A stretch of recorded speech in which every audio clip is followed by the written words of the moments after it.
Satisfaction everywhere for Collingwood. The pies are rolling.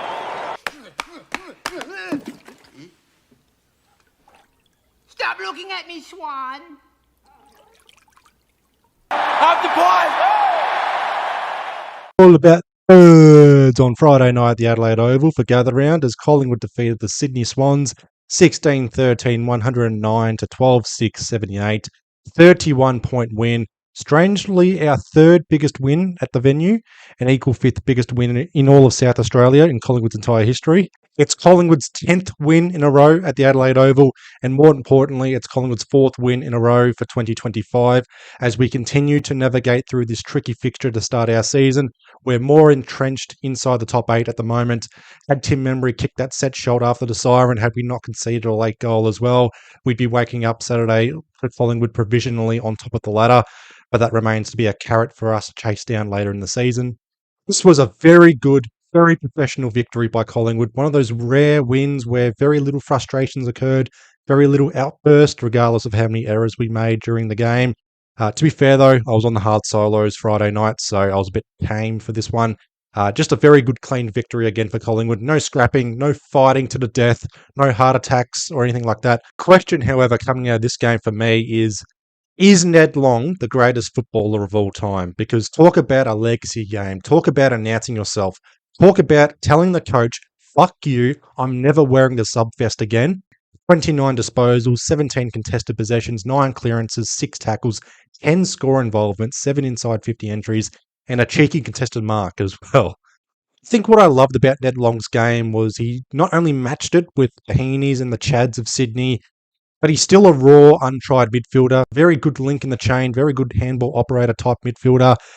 But there's those hack kicks he kicked down forward, and whether it's luck or just general inexperience at AFL level, those long kicks when he hacked it down long, down forward, they went to the fat side of Sydney to our advantage. So one of those two.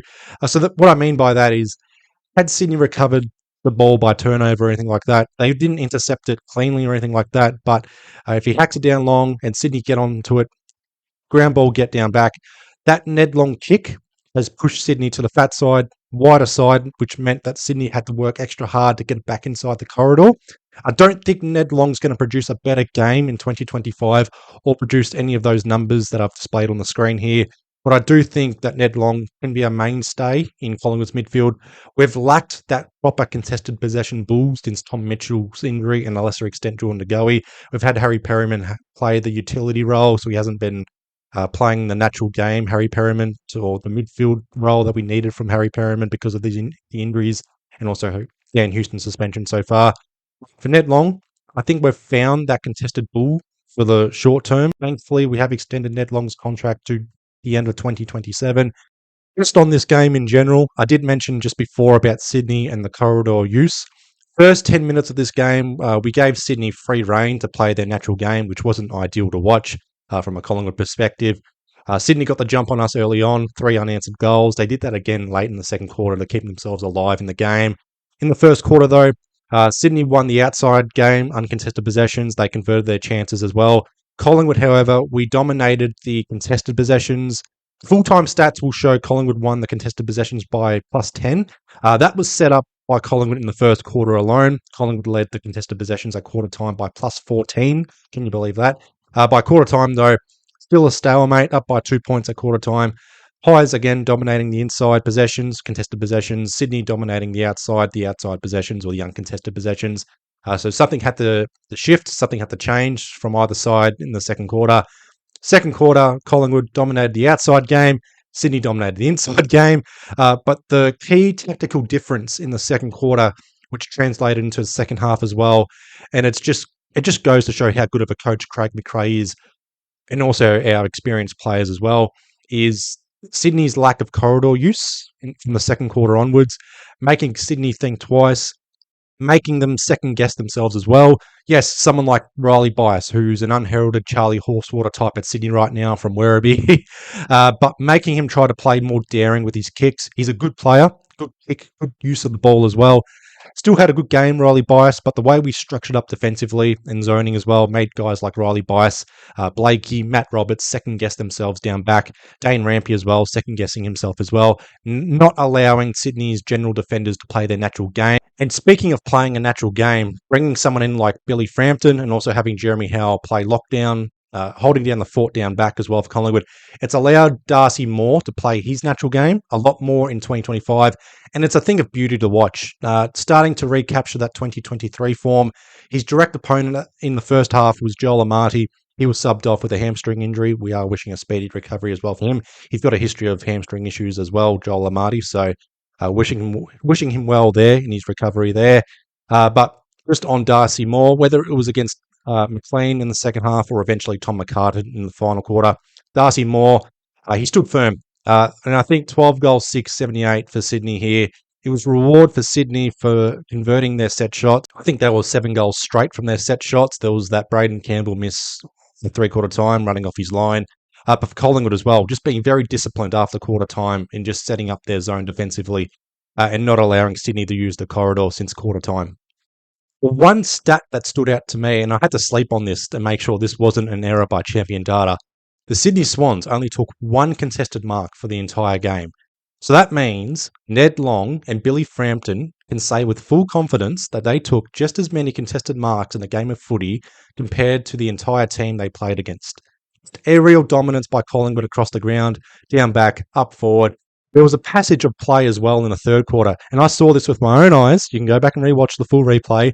Dan McStay turned it over and Sydney got the goal from the turnover here, but we took 2 contested marks in the span of 30 seconds late in the third quarter. Collingwood won every quarter of footy here, and I think that goes towards Collingwood's adjustments defensively since quarter time, remaining consistent with our attack, but also Sydney's disposal efficiency throughout the game. It dropped off after quarter time. Still a good overall disposal efficiency game by Sydney with 73.2%, but if it's a drop of 7.6% after quarter time, that is alarming. It typically shows a drop-off in effort and also just overall efficiency. I mean, it's very fucking basic, but you don't win games of footy with that sort of drop-off.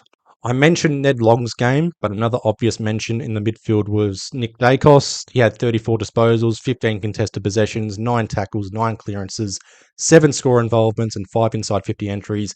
Kicked 0 goals too, both in the first half. Had he kicked a goal or two, Nick Dacos, easily best on ground for me. His performance here just showed tremendous work rate, good work ethic, good discipline as well to fight off a tag. But to be perfectly fair, and it's a bit of a criticism here on James Jordan, maybe not so much Sydney here, I thought James Jordan went too easy on Nick Dacos throughout the game. It was almost as if, all right, we'll give him the first half, Nick Dacos, to get into the game. We'll try and nullify him in the second half, but as shown, wasn't the case here. Still side-bottomed Scott Pendlebury, combining 54 disposals, 22 contested possessions, 14 tackles, 9 clearances. 2 fine esteemed gentlemen on track to play another season as well. Just shows just how good they are right now. Darcy Cameron, game 100. He's played 99 games for Collingwood, 1 game for Sydney. He went head-to-head against Brodie Grundy. Now, I thought Brodie Grundy won the overall ruck battle, and I think Brodie Grundy was playing with a personal vendetta against us, which is fair enough. But Darcy Cameron, I thought he was better around the ground. That's what he does. If he doesn't have a stranglehold in the ruck, he will beat his direct opponent around the ground, down back, or just being a presence up forward with his height. So, and also entering inside 50. Good lobbing kicks inside 50 for our forwards to try and clunk down those marks. Tim Membry, he only kicked 1 goal, but he kicked his 300th career goal here. Could have kicked 2 or 3, but I'm happy with his efforts and overall game here. Myercheck, 3 goals. McStay also kicked a goal. McStay was very good on McCartan as well. He nullified McCartan's presence down back. He didn't allow him to zone off as well. So the Triple M forward line combining for 5 goals here. Good to see. Jamie Elliott kicking 3 goals. It's one thing to kick a goal and then get benched. It's another thing to kick a goal and then get subbed off. Very unfortunate there, but it's a tactical sub by Collingwood. Jamie Elliott, he plays his 200th game next, whether it's against Brisbane or possibly against Essendon for Anzac Day. I know Collingwood's not afraid to rest aging players. I know it's a little bit difficult because we do have a few injuries and suspensions at the moment. For Jamie Elliott, his age and his body might just need to manage him for a game. I wouldn't be surprised if that's the case. I wouldn't criticise it. I mean, if we lose against Brisbane because we lack the aerial dominance, then yeah, I'll blame it on that. But Jamie Elliott, 3 goals, just a tremendous player. Luckily, he's still playing as well for Collingwood. Speaking of small forwards, Bobby Hill, 3 goals. McCreary, 2 goals as well. Ray McCreary as well. Best game for 2025 so far. Down in stats, but 2 goals, tackles as well. Just a menace as well. I'm happy with his game. No issues there. One other player I will mention, I'll give him praise for this because I know he didn't dominate the stat sheet, but Lockie Sullivan, 15 disposals, kicked a goal in the second quarter. Didn't play his natural midfield game as well. He's been very good in the VFL. Had to play a role down forward, kind of like pinch hitting in the midfield as well. But Lockie Sullivan, 8 disposals up to quarter time. Lockie Sullivan's efforts won't go unnoticed with me here. Now, just on the injury news, we did go into this game with 3 changes. Dan Houston was suspended. De Goey with the Achilles awareness. It was a tactical sub last week, so there was a bit more into that, unfortunately. And Lockie Schultz doing his hamstring in a Sunday training session. There was a tweet by John Ralph before the game here that Jordan De Goey would likely miss the Brisbane game as well. He'll be back for Anzac Day. I'm expecting that to occur, unfortunately. So Jordan De Goey will miss another game. He'll be back for Anzac Day. Dan Houston will be back for Anzac Day, and Lockie Schultz, I would say, is 40-60 for Anzac Day. I expect Lockie Schultz to be back for the Geelong game after Anzac Day. Surprisingly, Ash Johnson will be back before the end of June, so we won't need to use a mid-season pickup replacing Ash Johnson here. 6 to 8 weeks is the timeline, surprisingly as well. So I expect it to be a little bit more after 8 weeks. So it's good to see Ash Johnson will be back before the end of the season as well.